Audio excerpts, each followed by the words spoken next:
Bonjour. Alors ici, c'est la vidéo essentielle de base à regarder absolument. C'est peut-être, si vous en regardez qu'une sur cette chaîne, regardez celle-ci parce qu'elle est vraiment essentielle et la vérification s'impose pour tous et toutes parce qu'on peut avoir des surprises. J'en ai fait l'expérience avec un témoignage, la semaine dernière. La respiration ventrale, comment elle se fait? Elle se fait dans le bon sens quand le ventre se gonfle en inspirant et se dégonfle en expirant. Donc je prends, pour faire le test et pour vérifier, je prends un gros galet.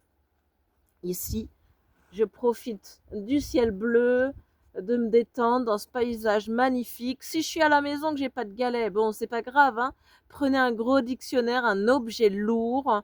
N'ayez pas peur de prendre vraiment un truc lourd et de le mettre sur votre ventre. Vous êtes bien à plat, allongé confortablement sur le dos. Et donc, vous allez vérifier que quand l'air rentre, l'objet lourd, lui, il monte. Et quand l'air ressort, l'objet redescend.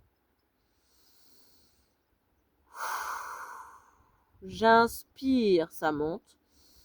Le ventre se gonfle. Et j'expire, ça redescend. Ok? Vous en faites plusieurs pour vraiment vérifier ça.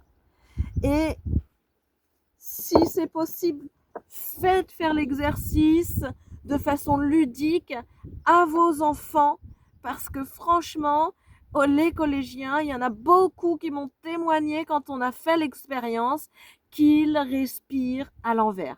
Et ça, c'est vraiment une source de stress qu'on peut s'éviter facilement en revenant dans une respiration physiologiquement naturelle, c'est-à-dire j'inspire, le ventre se gonfle et j'expire, le ventre se dégonfle. Bon, si vous respirez à l'envers, c'est pas grave. Vous allez juste pouvoir rééduquer votre respiration facilement. Les enfants encore plus rapidement que les adultes probablement, puisque ça fait moins longtemps qu'ils respirent dans le mauvais sens.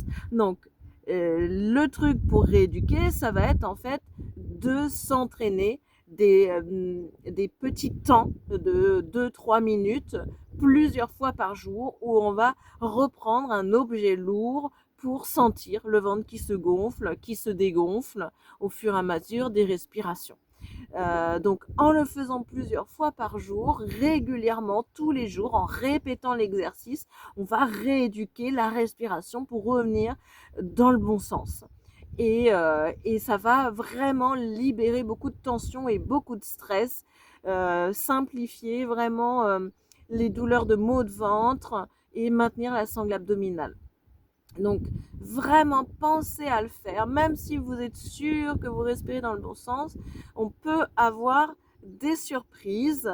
En discutant avec une élève la semaine dernière qui pratique le yoga depuis plusieurs années, elle regarde une vidéo que j'ai mise sur la chaîne sur la respiration Kapalabhati pour pratiquer toute seule chez elle, et là elle se rend compte, surprise, qu'elle respire dans le mauvais sens, et ça vient expliquer beaucoup de choses dans ses ressentis corporels.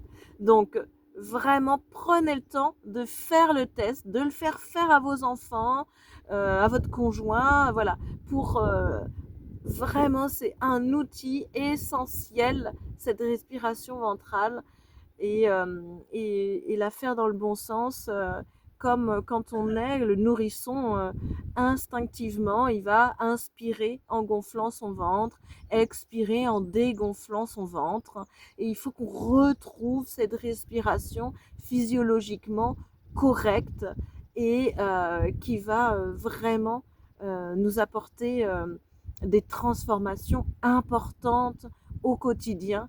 Si on se rend compte qu'on respire à l'envers, on va vraiment sentir une grosse différence en réapprenant à respirer dans le bon sens. Donc je vous encourage vraiment à faire le test, à vérifier et à vous réentraîner avec patience plusieurs fois par jour si nécessaire pour respirer à nouveau dans le bon sens.